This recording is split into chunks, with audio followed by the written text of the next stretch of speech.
and welcome back to Getting to the Top, where I interview transformational leaders about their leadership journey.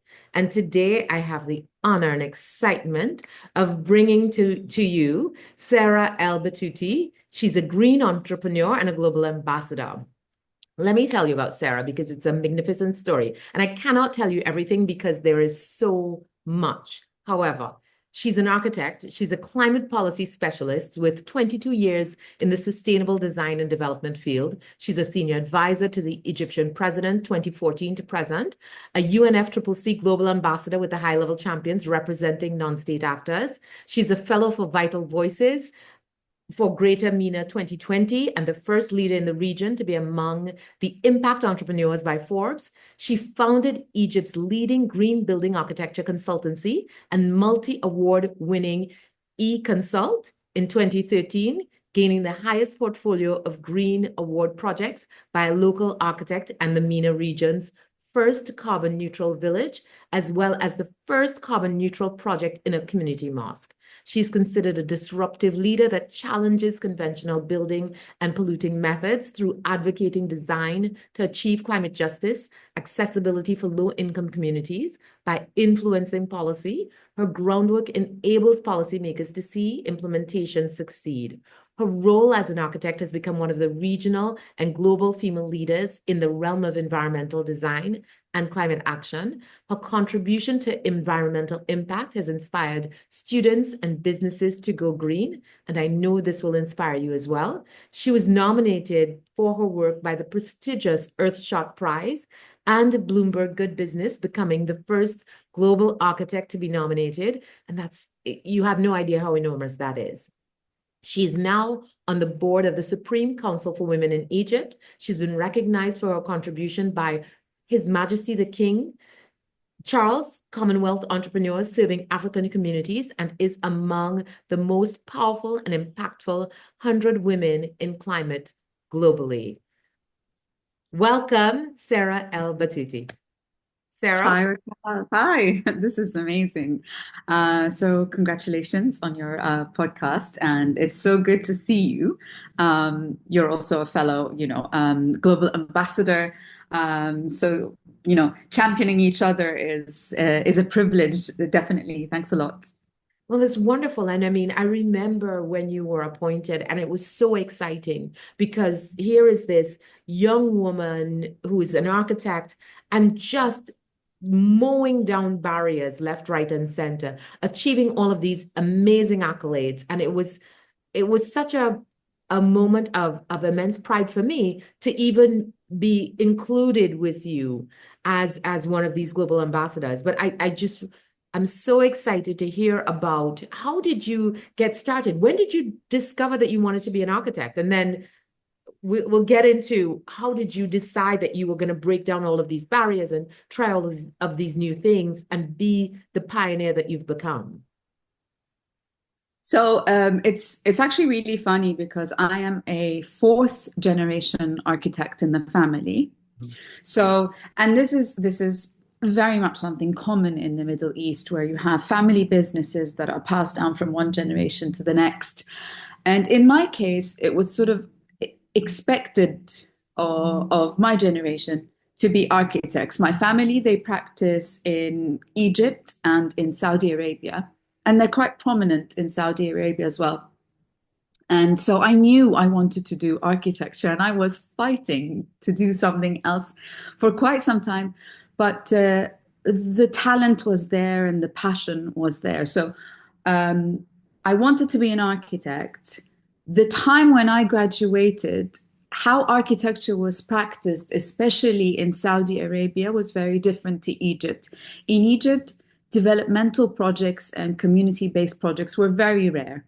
So you'd graduate and you dabble a bit in interior design, and then you're lucky if you have some high-end homes and then restaurants, etc. It was that sort of pathway.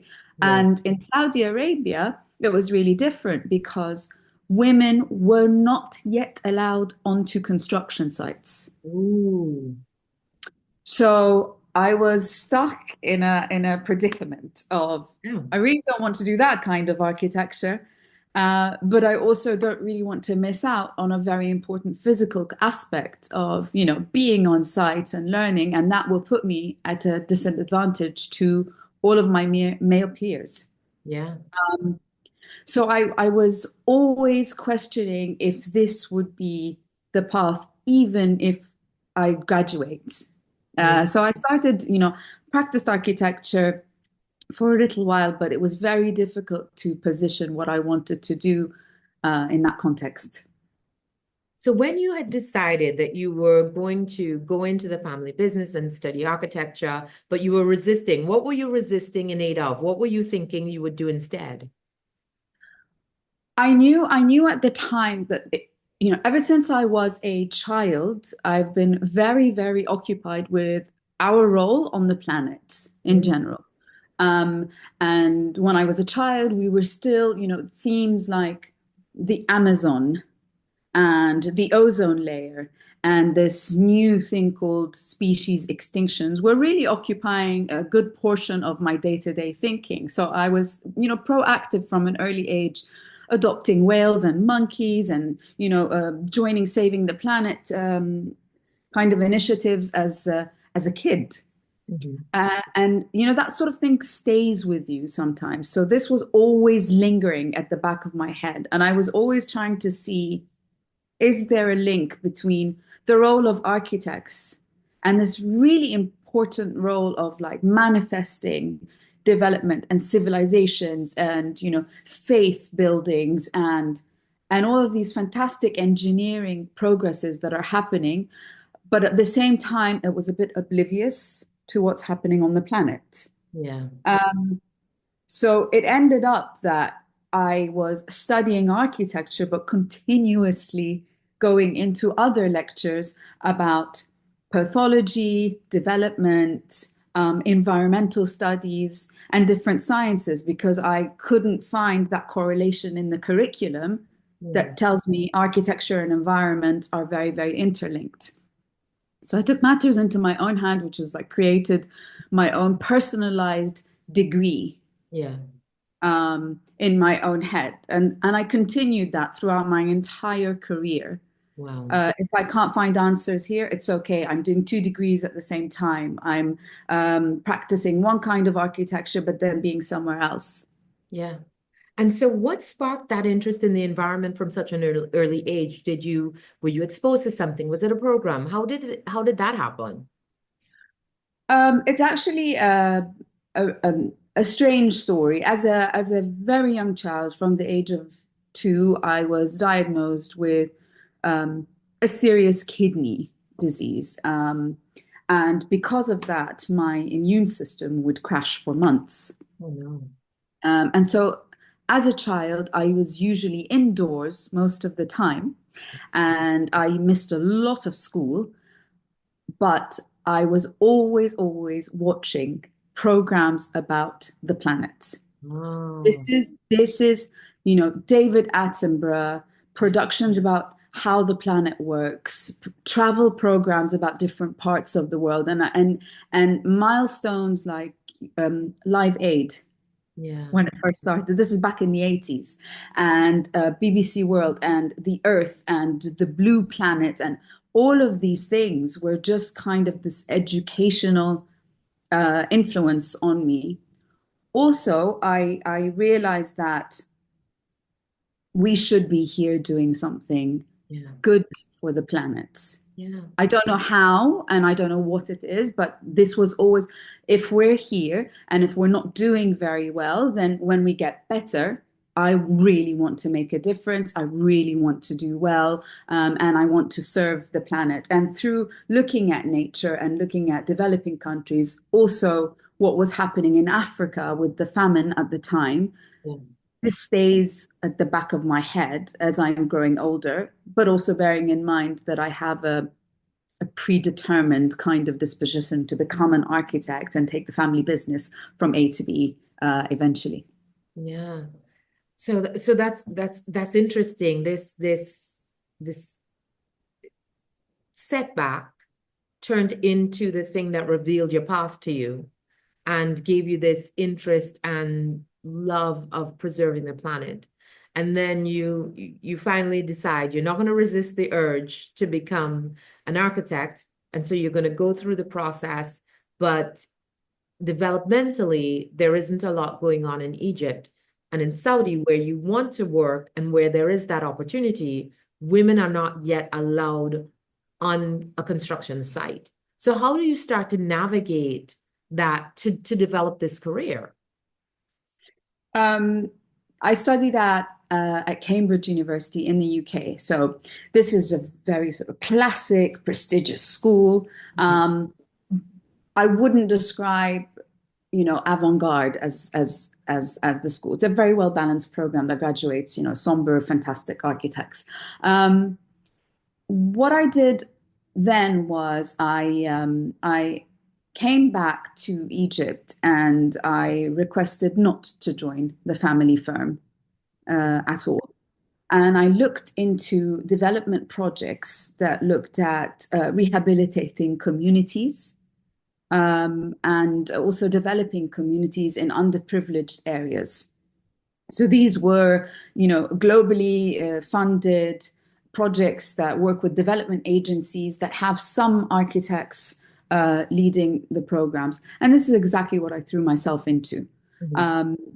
So I was working on demolition, sanitation, all sorts of different things that really just aren't about design, but about how people live and what you can do with limited resources. This was an excellent base because later on, when I'm practicing architecture, it's like you're not working above ground. Yeah. You're working below ground. You're trying to understand what's going on with financing and money. You're trying to look at when we leave, and our role is delivered as architects. How do people enjoy and experiences the spaces we create? So this was a great starting point when I was a junior architect working, and I remember my first interview with one of who I call now a mentor of mine. And he said, "Why are you here? Why are you here? You should be working in your family firm. Do Yeah. you know who you are?" And I said, "I have no idea who I am at the moment. I have a lot of degrees from great places, and I have a lot of questions." And he said, "So you want to come and be an architect in my office?" And I said, "Yes, I'd like to become a junior architect, but if you really want to hire me," and he said, "You're hired." Yeah. And I told him, "Well, now I have a condition." Yeah. And he said, "Gosh, you have a condition. I'm interviewing you." And I said, You "Look, do know who you are a little bit. yeah, yeah, I have a condition that I'm here to learn as much as possible, and I don't know what I'm coming for exactly, but I know that I need to be present in every single meeting that you're having." And he said, "What are you here? What are you looking for?" And I said, "I want to learn the business of architecture, and I want to learn architecture in development. Wow. So you can hire me as a junior architect where I can sit there for hours and hours doing drawings, but also you can hire me as the person who's taking minutes of meeting. Mm. I will carry your coffee and your laptop if you're going to meetings.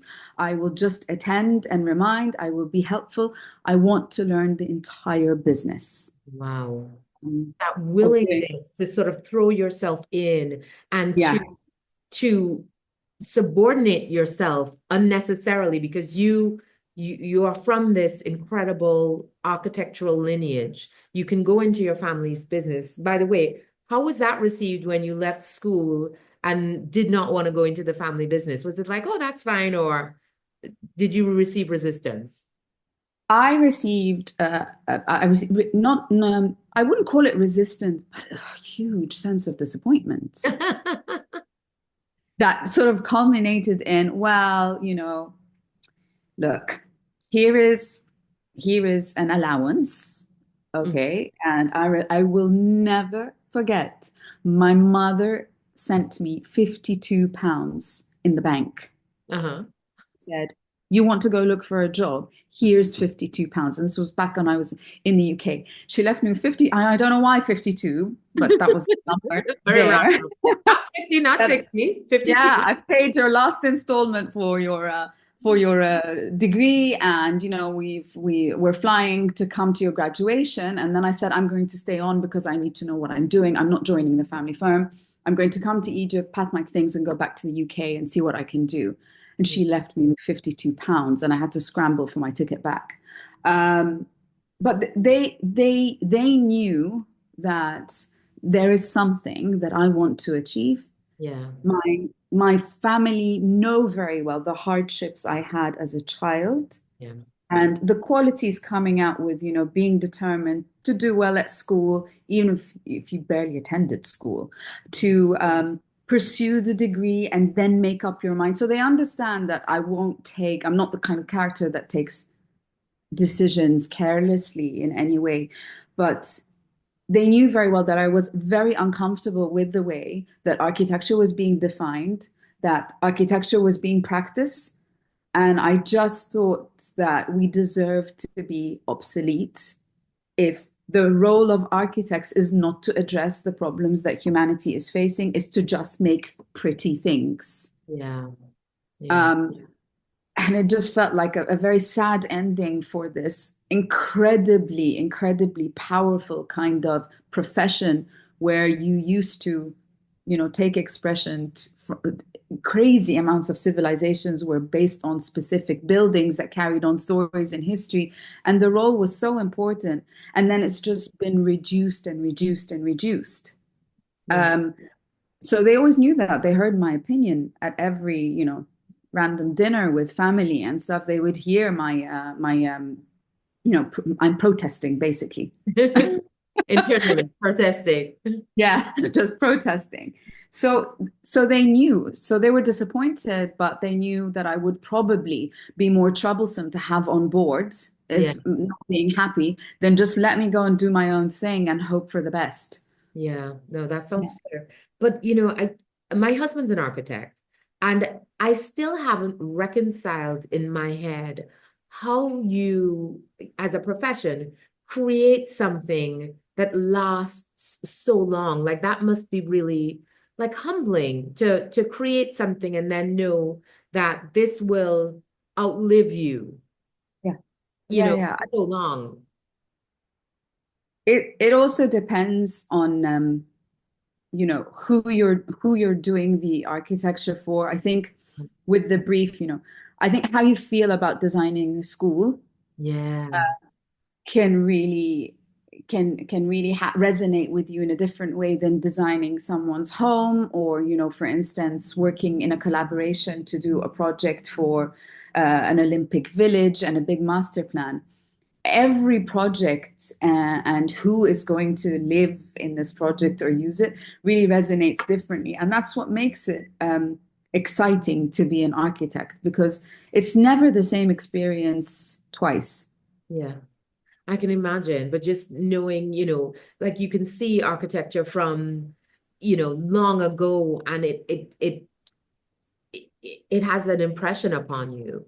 And then you Yeah. think about all of the people that have experienced that space and will continue to experience that space, and that it was, someone had this concept in their head, and this is what it's become now. I just think sometimes it's quite it makes me feel quite small when I think about the impact of architecture, and then the levels to which you have taken it, making sure that it isn't just a building, but it also represents sustainability and us living in harmony with nature, and taking into consideration things like destruction and how that happens, and the materials that are used, and the health of the people who are inhabiting these spaces.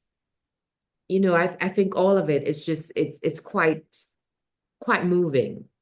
So you decide that you're going to be this coffee carrying, note taking, attending every meeting, learning the development space in architecture. So how does that go?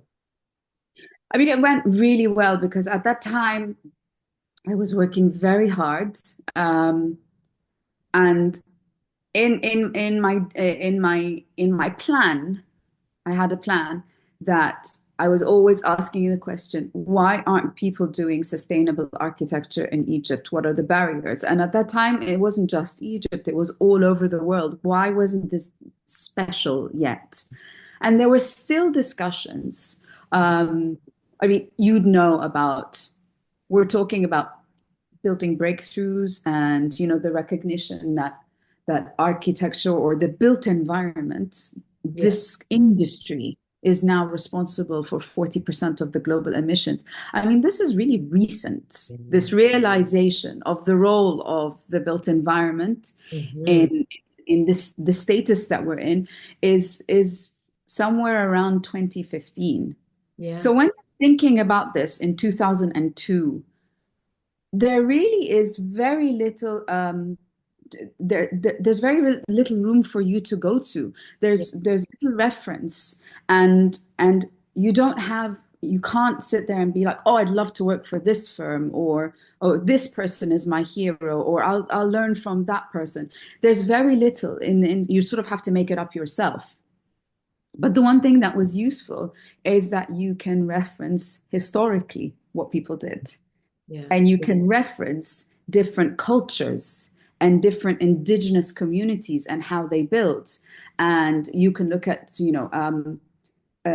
Latin America and India, and really look at how people have been addressing the issue of climate change and poverty within the tools that they have to build their own homes.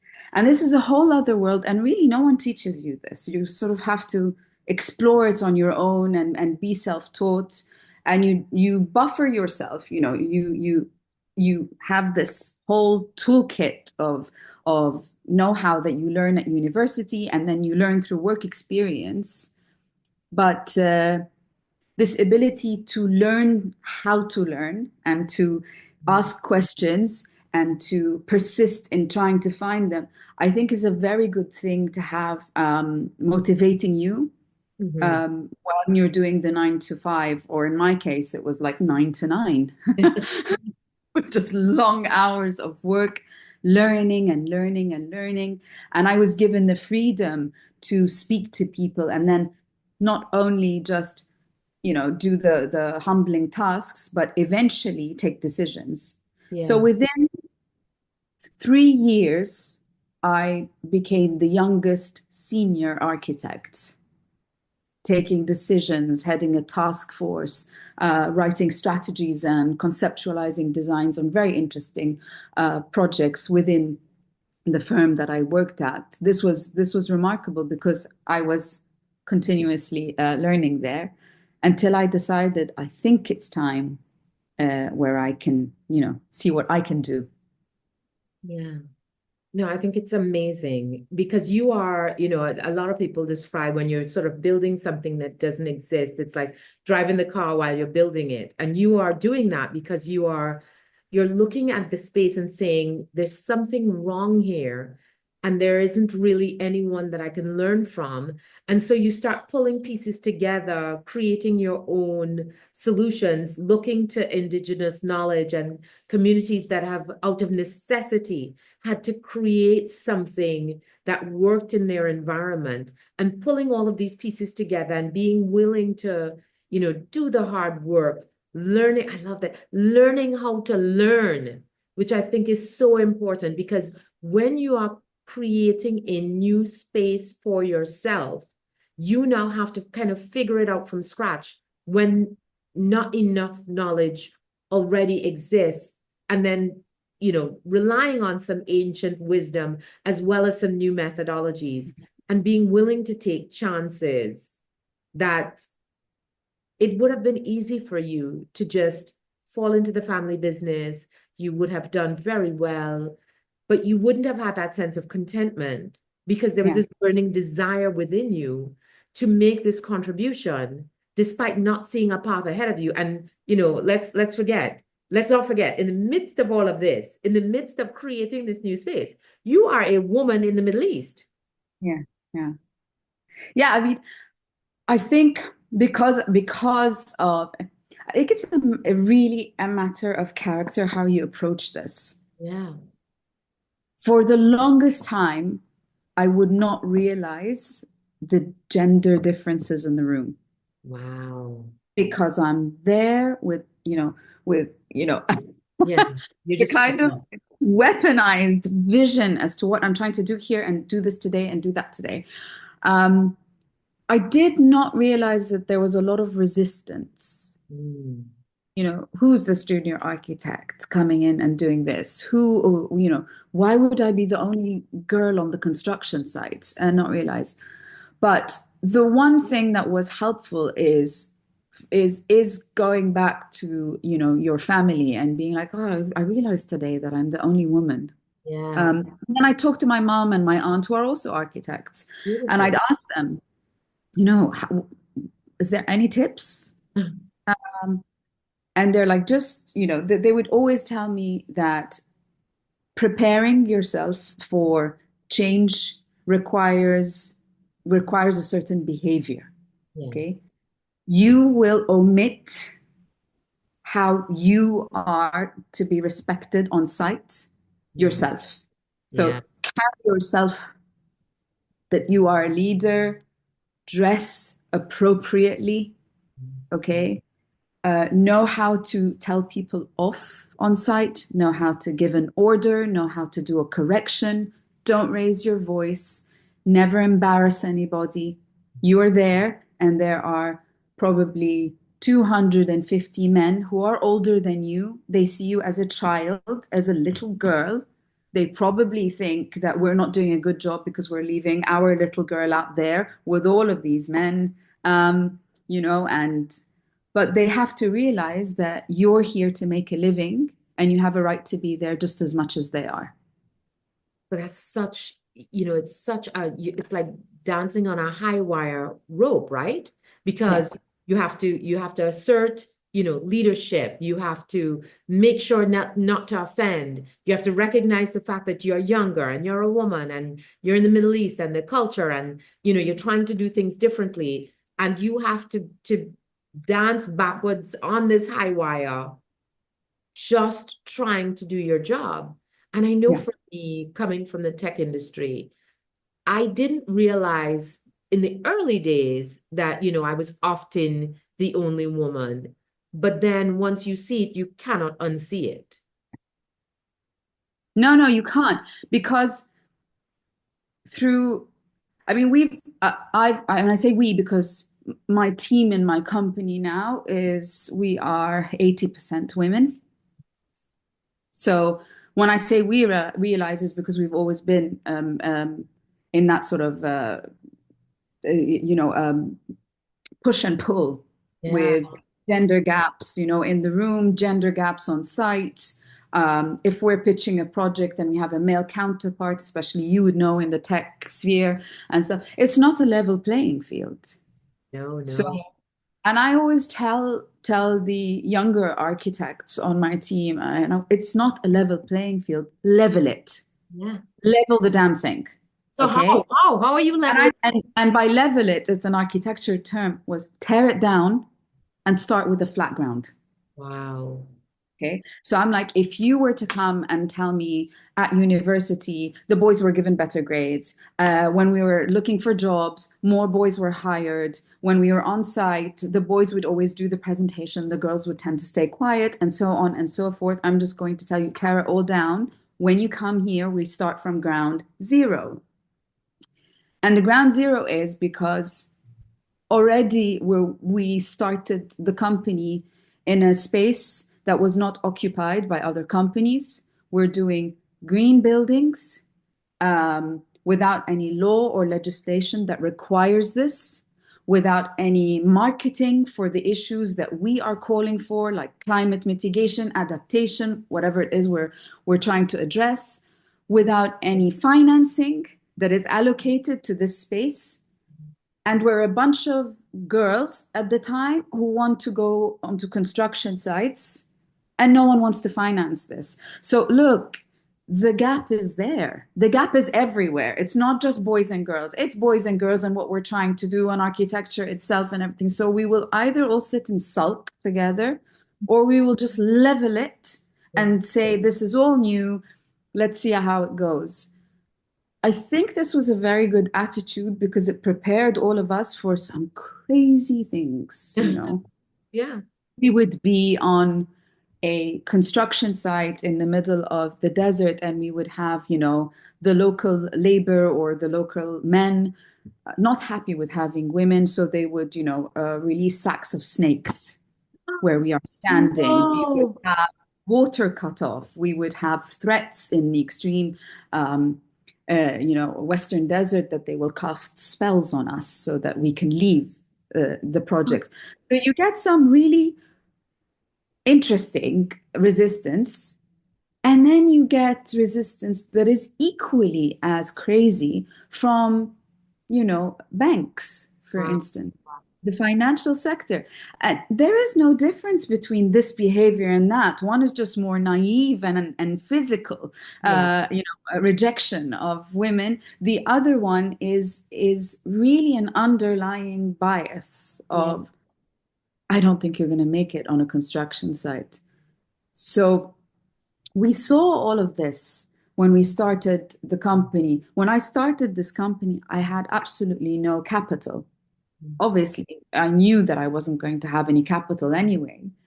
And, you know, when you were saying, speaking of cars, I was about to laugh because that is my capital. I sold my little car in Wow. order to finance the start of ECOnsult. Yeah. Um, and that left me money to start up the company, register the company, make my own logo myself, and bring in the partner and have their ticket ready to bring him in. And I just said, look, Andrea, we're going to start a green building company. He's like, seriously, in Egypt? I was like, yes, in Egypt, we're going to building company.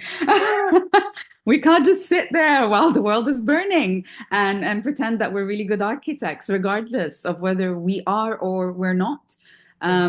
So you're in, we're in. And then we just, you know, hired another two people. So there's been so much resistance, but I always like to see that at the end of it, some of the faces that we met who were, you know, head of product, or some of they were at that time juniors in Yeah. the banks, are now heads of departments in the banks.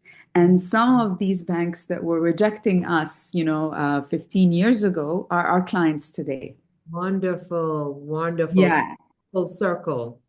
So it's come full circle, and it's fun. We never took it, or at least I never. I always just took it as it's just another challenge, and you know, we'll learn how to grow out of it, and we'll prep ourselves for some crazy things on the way. But it's been wonderful, to be honest. What is the project that you've done that you're most proud of? So we've done several projects that I'm really proud of. One of them was we had a very difficult brief, and this I could say is our star project. A very difficult brief to build to just build a village for farmers. And a lot of our projects are you know, about rural communities. We build rural communities for exporters, for farms, for tourism sector, etc. And I loved the client because the first thing that the client said is, it's really uncomfortable for everybody who works on the farm because of the heat. Yeah. And immediately the client, who was also a woman, she was the daughter of the owner of the farm, she said, people are uncomfortable. The workers are feeling hot. There's fatigue. She started talking to me about people as opposed to, this is the budget and we have this property and we need to start, you know. She spoke in a very different language. Um, and, you know, you put your notes away when people do that. You put the notes away and you start listening.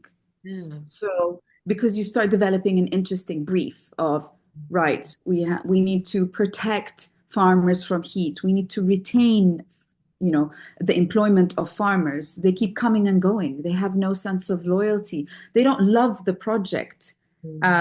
Something is disconnected between these farmers and the people, let alone that the fact that the conditions in many of our developing countries where farmers live is simply unacceptable.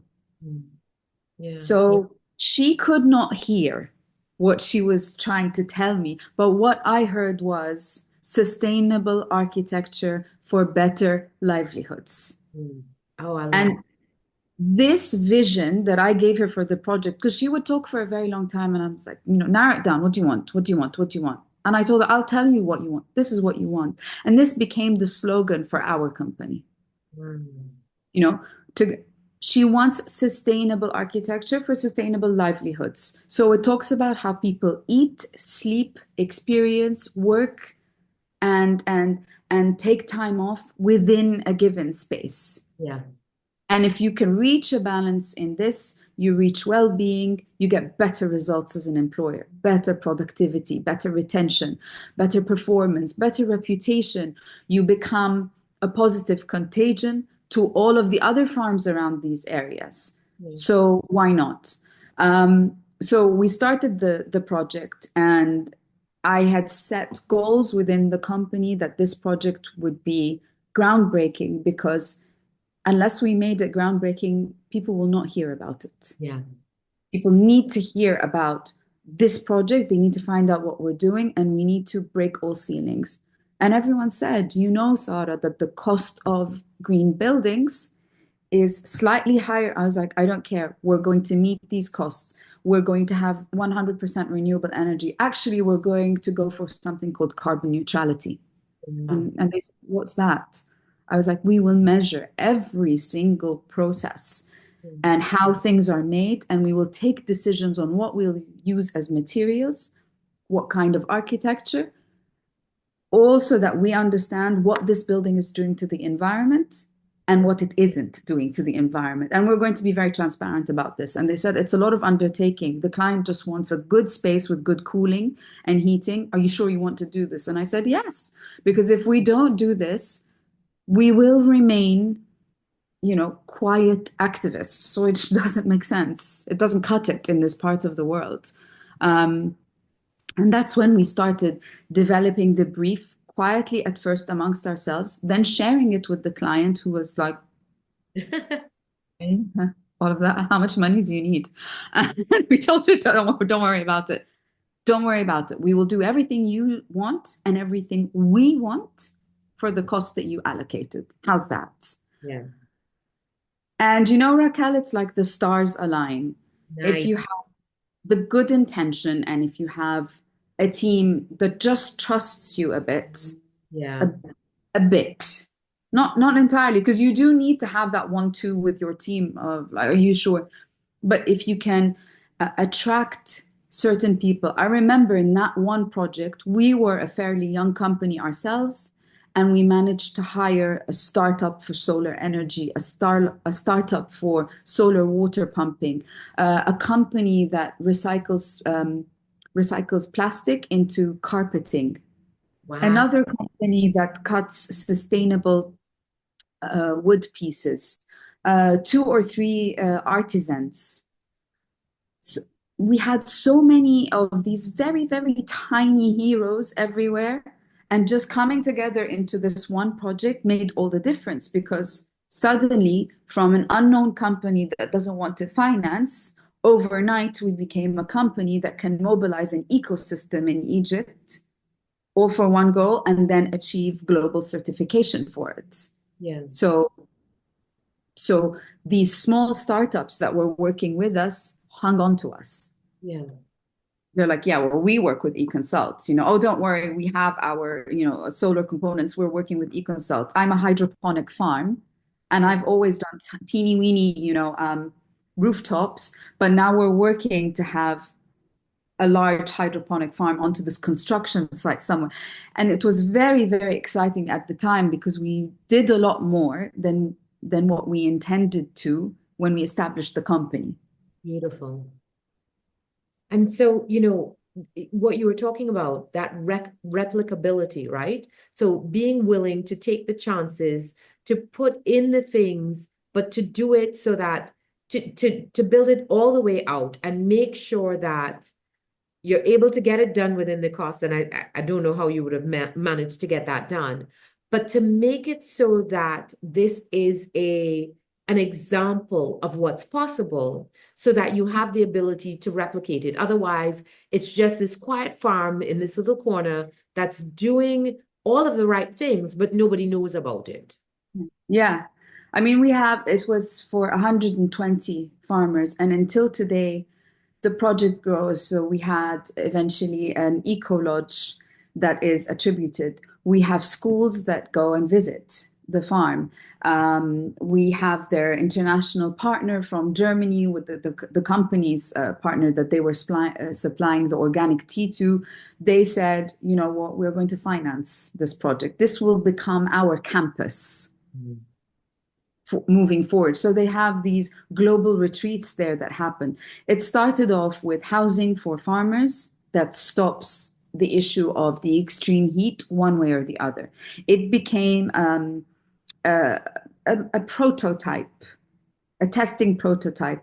And then it was adopted by a lot of, the universities. They look at it to encourage people. So this is one of my favorite projects because it was a very good launch pad for us. And it also taught us a hell of a lot about what is in Egypt, what isn't, what's missing. And so I think that the most projects that I cherish are the ones that not only do you come up with, awards or something, but you gain a lot of knowledge from. And they also release a lot of knowledge to the wider community. They educate people about livelihoods, or it educates people about carbon neutrality at the time, or energy efficiency. And also it was co-designed with many of the local people, which was relatively new. Many architects would not ever imagine designing with others.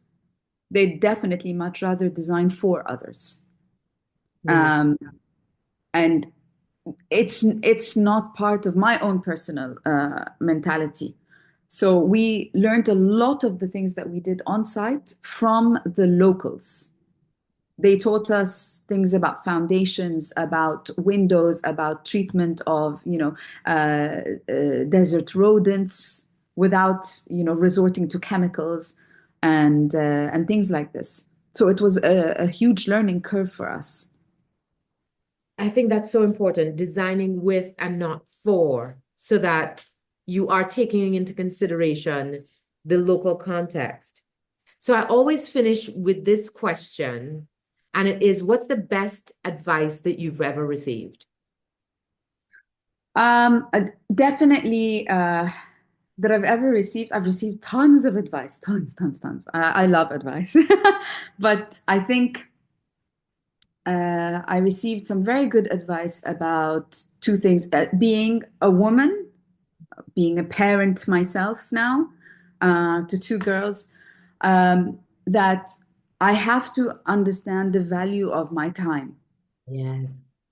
And the value of time is something that, personally, I learned it personally since I was a child, because I was always told, you may not be healthy enough to continue. I was told that my health was worsening when I was 3, when I was 12, etc. So I understood that this issue of having time for things is not something that we should take for granted. So, really appreciating your time and how you allocate it has been essential, simply because it has made me take certain decisions about my time, for instance, on social media, what I spend time on, how do I value happiness, if and how I allocate my time for work, learning, family, and whatever is going around in the world that you can contribute to or digest in your days. So this issue of time is very important. And the other piece of advice is letting your work speak for itself as much as possible, because it teaches you how to be very humble. And I think being humble is something very, very difficult. I'm still trying to learn how to be humble, but being humble itself, it wins people over like nothing else. I don't think money, I don't think popularity, fame, or any of these do the same thing as, when you're humble, you can ask somebody to work with you, to help you out, and they will do that out of love. Yeah. So humbleness is something that I aspire at least to have as much as possible. I think that's beautiful. And, as much as it's really important that, you have that humility. I think it's also important that women recognize that it's a fine line, right? Because you do need to stand up for yourself. You absolutely need your work to speak for you, but you also need to make sure that you're being seen, because it's so easy for us to not be seen. I loved the concept of level it, just level it. When Yeah. the playing field is not even, just level it and start from there, and just acknowledge where it's not even, and have that recognition, and be willing to create an even footing as a starting point.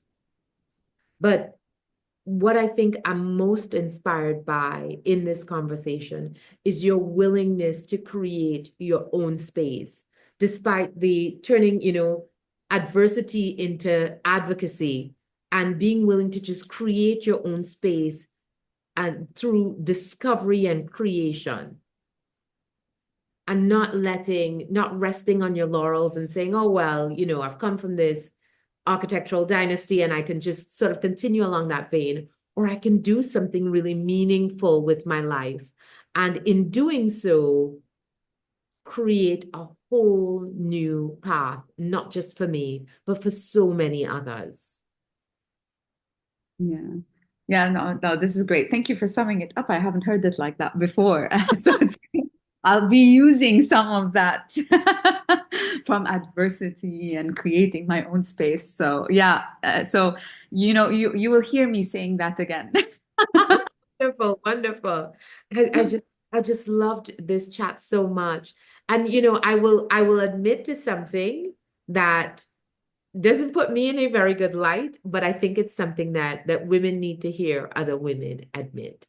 When I first read about you and heard about you, I was so jealous. I was like, oh my gosh, she's so accomplished. I feel like I've wasted my life.